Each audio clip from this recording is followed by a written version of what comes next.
Hello, everyone. This is Dr. Amigues, your friendly rheumatologist. Welcome to another Rheumatology 101 live. And today we're going to talk about positive ANA and what it means to have a positive ANA and how we approach this. Okay.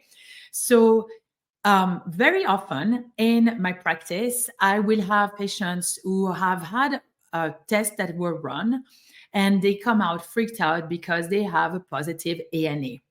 And ANA is an anti-nuclear antibody. So it's the nucleus of the cell, and you're making an antibody against the nucleus of the cell.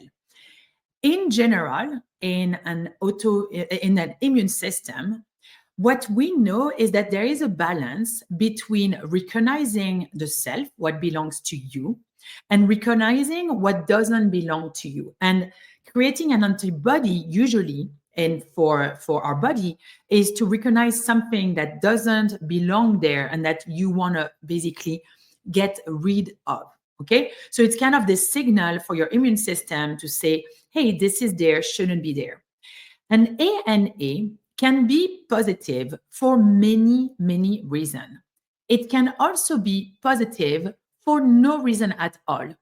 It's kind of like a mole that you may have a mole that means that you've been putting yourself in the sun way too much time, and you'll see that you'll have moles. You can have a mole that goes and you can develop a cancer out of that mole. Or you can have a totally benign mole that just says you have a mole. That's it. And we all have that. So I had a patient recently asking me, what do you do at Onabridge MD? What do you do? How do you approach a positive ANA? And this question comes so often that I decided to, one, we're going to talk about it, and two, we're going to actually create a website about it, positiveana.com. So we can learn all together. I can teach everyone. I can teach medical students, residents, fellows. I can teach also people who are not rheumatologists. I can teach patients as well. What is a positive ANA and in what categories of conditions they can be positive and what we do with them. Okay. So at Rheumatology on Onabridge MD, when I have a patient that has a positive ANA, the most important thing for me is to really listen to their story, to listen to the story and to ask the right question. Okay.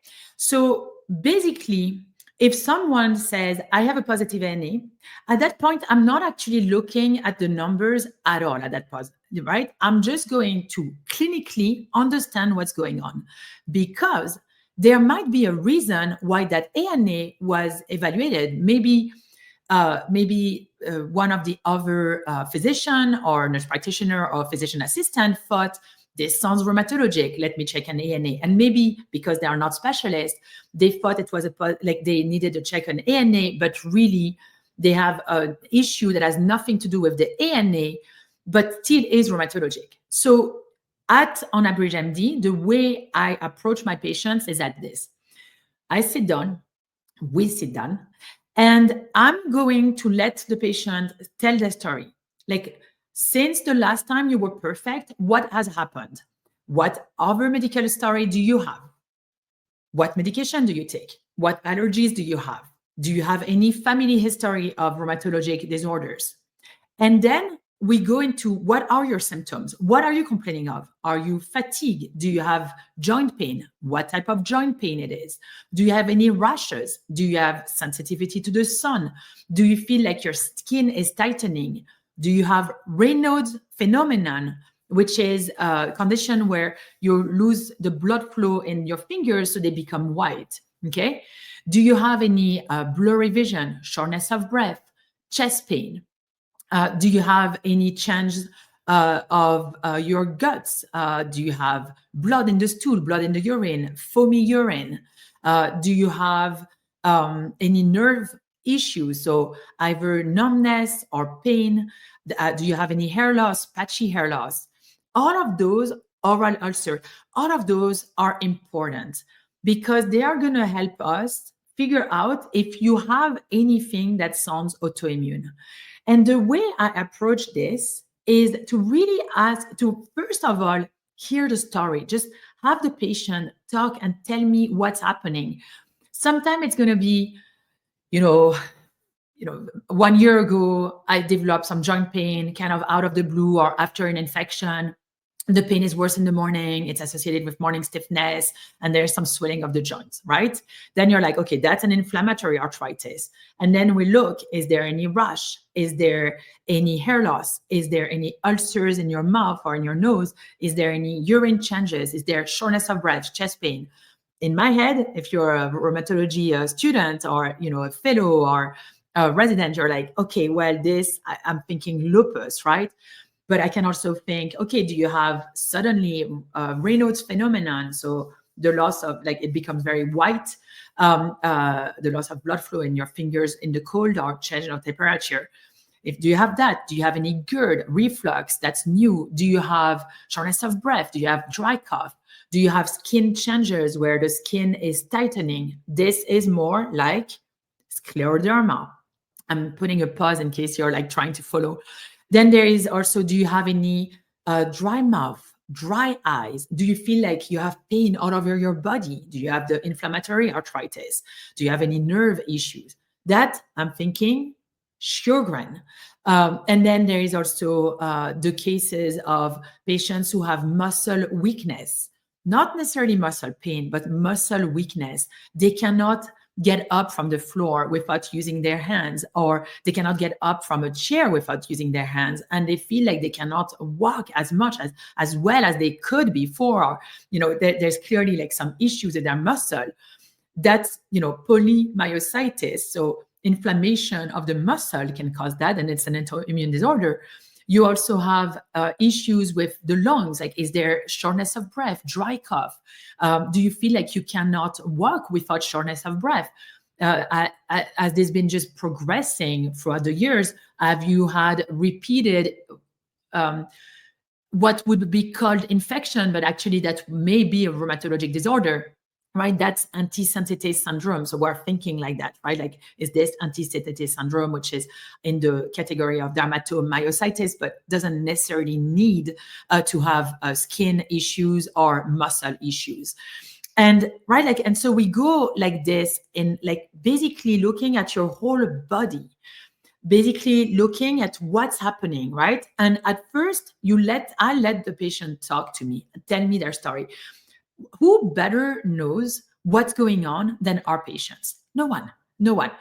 And I think the most important thing for me is to create an environment where my patients know that they have the time to talk. They have the time to tell the story. They have the time to tell me all of the symptoms that are going through. So we go there, and then I ask questions. Once the story is told, I ask them all of those questions, like the dry eyes, the dry mouth, the nerve pain, the numbness, the shortness of breath, the dry cough, the skin changes, the hair loss, the urine. And then I looked at the ANA. How was it done? Was it done with immunofluorescence, which is the one that I would look at? I don't do the direct one. Direct one are done in batch with ELISA, so they cost much less money, but they are not great because it's basically just telling us positive, negative. It doesn't really give us a titer. And then also it doesn't tell us which type of ANA it is, which is so important in rheumatology. So then we look at the ANA. What titer is it? The higher the titer, the more antibodies you have. So the less likely this is just a red herring and just something that we found. We would say in general, if you have a 1/40, that's considered negative. If you have a 1/80, that depending if it's homogeneous pattern, then we say it's okay. If it's more than 1/80, so double, every time you double, so 1/40 multiplied by 2, that's 1/80. Then you dilute it again, 1/160, dilute it again, 1/320, and so on, right?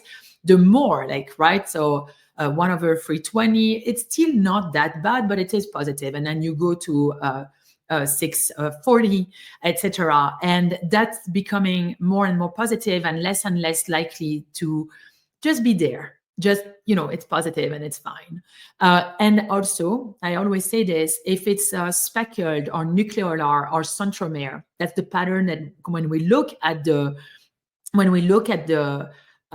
blood, basically we can look at the fluorescence and we can look at the nucleolar because it's an antibody against the nucleolar, the nucleus of the cell, and we can look at how it looks under microscope, and it might look centromere, it might look ribonucleic, it might look speckled, or it might look beautifully homogeneous, right? Or just nucleolar, just the nucleolus. So that's the pattern, and they are all associated with different conditions that you have to think about, right? And so that's what's important. Is like what titer is it, and what pattern it is. And then I ask for more blood work. I think that when someone comes into a rheumatologist, they are asking for answers. Should I worry? Should I not worry?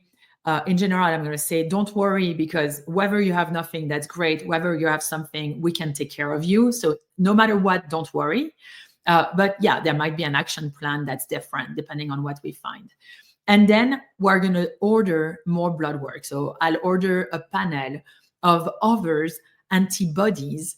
So for example, if I'm thinking lupus, I'm going to check a dsDNA. I'm going to check a Smith and RNP. I'm going to check a complement level, C3 and C4, because if they are done, that's another reason to wonder if this is lupus. And I'm going to order some other tests if I'm thinking that it's Sjogren. So we'll check SSA, SSB, and so on. In general, in rheumatology, I would say that we tend to order them almost all at once, just because it's actually more cost effective to do that. And then, you can be reassured if there is nothing, if everything is negative, you just have the ANA that's positive. That's pretty reassuring, as long as you have no symptoms. And as I always say, the symptoms are more important than a blood test. The symptoms are the most important thing. One, because you're bothered by them and we need to take care of them. And two, because you can still have an autoimmune disorder with negative ANA. But that's a different story, because in this case, you have a positive ANA, or we are in front of a patient with a positive ANA. From there, basically, we look at all of those antibodies. We also look at complications, the potential complications, right? So we do a baseline. How is your kidney function? How is your liver function? How is blood cell count? How are they? Do you have, any sort of electrophoresis abnormality, which is like how much you make immunoglobulin, or like protein, certain type of protein that are here to help you protect yourself against infection. We are looking at that. And then we look at the urine. That's very, very important, because sometimes that's the first sign of kidney issues. Okay.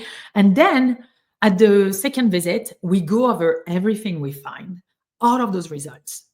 Okay. And we get a really good sense of what's going on. And that's where we figure out what is this and how do we treat this. Sometimes I start treatment before, sometimes it's so obvious what's going on that you don't really need all of those blood work and you're just doing it as a baseline. Some other times you already have some blood work, so you have pretty good sense of what's going on. And then some other time you're like, well, no matter what, this is inflammatory arthritis. I need to treat it anyway, right? And so we can start treatment before. But in general, I would say it's a two-step process. The first one, really getting a sense of all of the symptoms of our patients, then asking the right question. Then second step is blood work, potentially x-rays of the joint, chest x-ray, chest x-ray to see if there's any fluid. If we need, we can do cardiac evaluation if needed be, pulmonary evaluation. We definitely need to check the kidneys. Okay. And then there's one thing I didn't mention, I started mentioning about it, but it's the fact that you need to also rule out other causes of positive ANA that are not autoimmune. And that's the hepatitis, infectious hepatitis, such as Hep C, that's pretty common. HIV can cause positive ANA. And then thyroid disorder, autoimmune thyroid disorder can cause a positive ANA. But you want to double check that you don't have any of those otherwise. So a lot of information. I hope you enjoyed this podcast, this live. If you did, please go to YouTube and subscribe to Rheumatology 101 Lives by Dr. Isabelle Amigues, Amigues. Share this with someone else that you think will enjoy this. And come back next week where we will talk about this more, and we'll talk about another rheumatology topic. In the meantime, I'm just going to say hi to everyone. Nicole, Candice, Oksanabi, Loska, Yekeke, Brian, Harriman, Amit, Nelly. Thank you so much for being here, for tuning in. If you are watching this as a replay, put hashtag replay. And until then, have a great week. I will see you next week. Take care.